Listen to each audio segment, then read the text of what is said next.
ನಮಸ್ಕಾರ. ಯಾವುದೇ ಹೊಸ ಪ್ರಾಜೆಕ್ಟ್ ಶುರು ಮಾಡ್ಬೇಕಾದ್ರೆ ಅದರಲ್ಲಿರೋ ಅತಿ ಮುಖ್ಯವಾದ ಮೊದಲ ಹೆಜ್ಜೆ ಯಾವುದು ಗೊತ್ತಾ? ಅದು ನಾವು ಇದನ್ನ ಯಾರಿಗೆ ಮಾಡ್ತಿದ್ದೀವಿ ಅಂತ ಸರಿಯಾಗಿ ತಿಳ್ಕೊಳ್ಳೋದು. ಇವತ್ತು ನಮ್ಮ ಮೊದಲ ಗ್ರಾಹಕರನ್ನ ಹೇಗೆ ಹುಡುಕೋದು ಮತ್ತು ಅದಕ್ಕಿಂತ ಮುಖ್ಯವಾಗಿ ಸರಿಯಾದವರನ್ನ ಹೇಗೆ ಆಯ್ಕೆ ಮಾಡೋದು ಅಂತ ನೋಡೋಣ. ಹಾಗಾದ್ರೆ ಬನ್ನಿ, ಈ ಒಂದು ಬೇಸಿಕ್ ಪ್ರಶ್ನೆಯಿಂದ ಶುರು ಮಾಡೋಣ. ನಾವು ಯಾರಿಗೆ ಸೇಲ್ ಮಾಡ್ತಿದ್ದೀವಿ? ಒಂದು ನಿಮಿಷ ಇದ್ರ ಬಗ್ಗೆ ಸೀರಿಯಸ್ ಆಗಿ ಯೋಚನೆ ಮಾಡಿ ನೋಡಿ. ಯಾಕಂದ್ರೆ ಇದಕ್ಕೆ ಸಿಗೋ ಉತ್ತರನೇ ನಮ್ಮ ಇಡೀ ಬಿಸ್ನೆಸ್ ಸ್ಟ್ರಾಟಜಿಯನ್ನೇ ಡಿಸೈಡ್ ಮಾಡುತ್ತೆ. ಒಂದು ವೇಳೆ ಎಲ್ಲರಿಗೂ ಅಂತ ನಮ್ಮ ಉತ್ತರ ಆಗಿದ್ರೆ ಅಲ್ಲೇ ಒಂದು ದೊಡ್ಡ ಸಮಸ್ಯೆ ಇದೆ ಅಂತ ಅರ್ಥ. ಯಾಕಂದ್ರೆ ಎಲ್ಲರಿಗೂ ಅನ್ನೋ ಗ್ರಾಹಕ ಇರೋದಿಕ್ಕೆ ಸಾಧ್ಯನೇ ಇಲ್ಲ. ಆ ರೀತಿ ಯೋಚನೆ ಮಾಡೋದು ಫೇಲ್ಯೂರ್ಗೆ ಮೊದಲನೇ ಹೆಜ್ಜೆ ಇಟ್ಟಾಗೆ. ಸರಿ, ಹಾಗಾದ್ರೆ ಎಲ್ಲರಿಗೂ ಅನ್ನೋ ಐಡಿಯಾನ ಪಕ್ಕಕ್ಕಿಟ್ಟು ಒಂದು ಗಟ್ಟಿಯಾದ ಅಡಿಪಾಯ ಹಾಕೋಣ. ನಮ್ಮ ಗ್ರಾಹಕರು ಯಾರು ಅಂತ ಸರಿಯಾಗಿ ಅರ್ಥ ಮಾಡ್ಕೊಂಡ್ರೆ ಮಾತ್ರನೇ ನಾವು ಯಶಸ್ಸಿಗೆ ಬೇಕಾದ ಒಂದು ಸ್ಟ್ರಾಂಗ್ ಫೌಂಡೇಶನ್ ಹಾಕಕ್ಕೆ ಸಾಧ್ಯ. ಮೊದಲನೇ ಸ್ಟೆಪ್ ಡೆಮೋಗ್ರಫಿಕ್ಸ್, ಅಂದ್ರೆ ನಮ್ಮ ಗ್ರಾಹಕರ ಬಗ್ಗೆ ಇರುವ ಫ್ಯಾಕ್ಟ್ಸ್. ಇದನ್ನ ಒಂದು ರೀತಿ ಅವರ ಬಯೋಡೇಟಾ ಅಂತ ಅನ್ಕೋಬಹುದು. ಅವರ ವಯಸ್ಸೆಷ್ಟು, ಯಾವ ಊರಲ್ಲಿರೋದು, ಅವರ ಆದಾಯ ಎಷ್ಟು, ಏನ್ ಕೆಲ್ಸ ಮಾಡ್ತಾರೆ, ಈ ಥರದ ಬೇಸಿಕ್ ಆದ್ರೆ ತುಂಬಾ ಮುಖ್ಯವಾದ ಮಾಹಿತಿ. ಈಗ ಇನ್ನೊಂದ್ ಸ್ವಲ್ಪ ಡೀಪ್ ಆಗಿ ಹೋಗೋಣ. ಅದೇ ಸೈಕೋಗ್ರಾಫಿಕ್ಸ್. ಇದು ಅವರ ಇಂಟ್ರೆಸ್ಟ್, ಅವರ ವ್ಯಾಲ್ಯೂಸ್, ಅವರ ಲೈಫ್ ಸ್ಟೈಲ್ ಬಗ್ಗೆ ತಿಳಿಸ್ತೆ.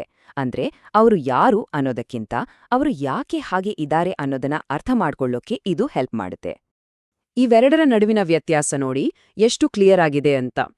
ಡೆಮೋಗ್ರಾಫಿಕ್ಸ್ ನಮ್ಗೆ ಅವರು ಏನು ಅಂತ ಹೇಳುತ್ತೆ. ಉದಾಹರಣೆಗೆ 30 ವರ್ಷದ ಬೆಂಗಳೂರಿನಲ್ಲಿ ವಾಸಿಸುವ ಒಬ್ಬ ವ್ಯಕ್ತಿ. ಆದ್ರೆ ಸೈಕೋಗ್ರಾಫಿಕ್ಸ್ ಅವರು ಯಾಕೆ ಒಂದು ನಿರ್ಧಾರ ತಗೋತಾರೆ ಅನ್ನೋದಕ್ಕೆ ಕ್ಲೂ ಕೊಡುತ್ತೆ. ಅಂದ್ರೆ ಅವರಿಗೆ ಪರಿಸರ ಅಂದ್ರೆ ಕಾಳಜಿ, ಹೊಸ ಟೆಕ್ನಾಲಜಿ ಇಷ್ಟ. ಒಂದು ಬಿಸ್ನೆಸ್ ಸಕ್ಸಸ್ ಆಗೋಕೆ ಇವೆರಡರ ಕಾಂಬಿನೇಷನ್ ಬೇಕೇ ಬೇಕು.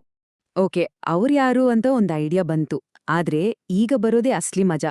ಅವರ ನಡವಳಿಕೆಗಳನ್ನ ಅರ್ಥ ಮಾಡ್ಕೊಳ್ಳೋದು, ಅವರನ್ನ ಡ್ರೈವ್ ಮಾಡೋದೇನು ಅದನ್ನ ತಿಳ್ಕೋಬೇಕು.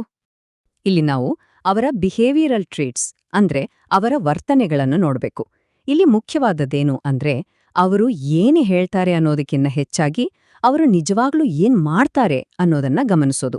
ಅವರ ಖರೀದಿ ನಿರ್ಧಾರಗಳು, ಅವರ ಪ್ರಾಸೆಸ್, ಇದೆಲ್ಲ ಅವರ ನಿಜವಾದ ಪ್ರಯಾರಿಟಿಗಳನ್ನ ತೋರಿಸುತ್ತೆ.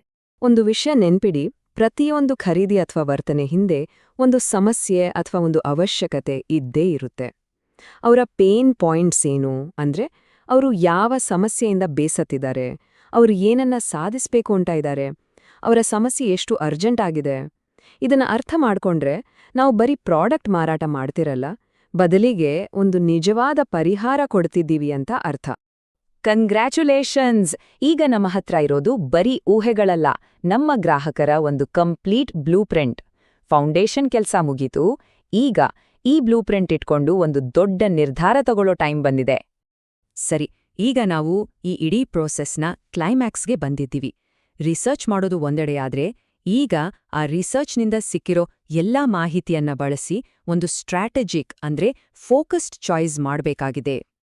ಈ ಎಲ್ಲಾ ಕಸರತ್ತಿನ ಹಿಂದಿರೋ ಒಂದೇ ಒಂದು ಮುಖ್ಯ ಪ್ರಶ್ನೆ ಅಂದ್ರೆ ಇದೆ: ನಾವು ಯಾವ ಗ್ರಾಹಕರ ಮೇಲೆ ಮೊದಲು ಗಮನ ಹರಿಸಿದರೆ ನಮಗೆ ಹೆಚ್ಚು ಲಾಭ, ಹೆಚ್ಚು ಬೆಳವಣಿಗೆ ಸಿಗುತ್ತೆ.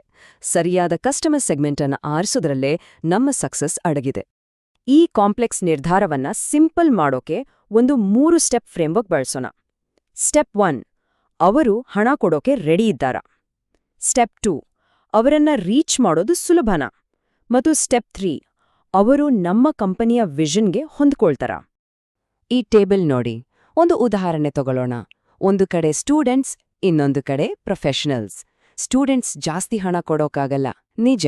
ಆದ್ರೆ ಅವರನ್ನ ರೀಚ್ ಮಾಡೋದು ತುಂಬಾ ಸುಲಭ, ಮತ್ತೆ ನಮ್ಮ ವಿಷನ್ಗೆ ಅವರು ಕರೆಕ್ಟಾಗಿ ಸೆಟ್ ಆಗ್ತಾರೆ. ಇನ್ನೊಂದು ಕಡೆ ಪ್ರೊಫೆಷನಲ್ಸ್ ಹೆಚ್ಚು ಹಣ ಕೊಡ್ತಾರೆ, ಆದ್ರೆ ಅವರನ್ನ ರೀಚ್ ಮಾಡೋದು ಸ್ವಲ್ಪ ಕಷ್ಟ. ನೋಡಿ, ಇಲ್ಲೊಂದು ಟ್ರೇಡ್ ಆಫ್ ಇದೆ ಅಲ್ವಾ? ಹಾಗಾದ್ರೆ ಈ ಫ್ರೇಮ್ವರ್ಕ್ ಪ್ರಕಾರ ನಮ್ಮ ನಿರ್ಧಾರ ತುಂಬಾ ಕ್ಲಿಯರ್ ಆಗಿದೆ. ನಾವು ಬೇಗ ಮಾರ್ಕೆಟ್ಗೆ ಎಂಟ್ರಿ ಕೊಟ್ಟು ಫಾಸ್ಟ್ ಆಗಿ ಗ್ರೋ ಆಗ್ಬೇಕು ಅಂದ್ರೆ ಸ್ಟೂಡೆಂಟ್ಸ್ ಸೆಗ್ಮೆಂಟ್ ಎ ಮೇಲೆ ಫೋಕಸ್ ಮಾಡೋದೇ ಬೆಸ್ಟ್ ಸ್ಟ್ರಾಟಜಿ. ಅವರು ಕಡಿಮೆ ಹಣ ಕೊಟ್ರೂ ಸರಿ. ಓಕೆ, ನಾವು ನಮ್ಮ ಆಯ್ಕೆನಂತೂ ಮಾಡಿದ್ವಿ. ಆದ್ರೆ ನಿಲ್ಲಿ, ಇಲ್ಲೊಂದು ಕೊನೆಯ ಅದರ ತುಂಬಾನೇ ಇಂಪಾರ್ಟೆಂಟ್ ಸ್ಟೆಪ್ ಇದೆ. ನಾವು ಪೇಪರ್ ಮೇಲೆ ಮಾಡಿರೋ ಪ್ಲಾನ್ ರಿಯಾಲಿಟಿಗೆ ಮ್ಯಾಚ್ ಆಗತ್ತಾ ಇಲ್ವಾ ಅಂತ ಚೆಕ್ ಮಾಡಬೇಕು. ಯಾಕಂದ್ರೆ ಬರೀ ಊಹೆಗಳ ಮೇಲೆ ಬಿಸ್ನೆಸ್ ಕಟ್ಟೋಕ್ ಆಗಲ್ಲ. ಇದು ರಿಯಾಲಿಟಿ ಚೆಕ್ ಟೈಮ್. ವ್ಯಾಲಿಡೇಷನ್ ಅಂದ್ರೆ ನಾವು ಅನ್ಕೊಂಡಿರೋದು ಸರಿನಾ ಅಂತ ಟೆಸ್ಟ್ ಮಾಡೋದು. ಇದರರ್ಥ ಆಫೀಸ್ ಬಿಟ್ಟು ಹೊರಗೆ ಹೋಗಿ ನಾವು ಟಾರ್ಗೆಟ್ ಮಾಡ್ತಿರೋ ಗ್ರಾಹಕರ ಜೊತೆ ಮಾತಾಡೋದು.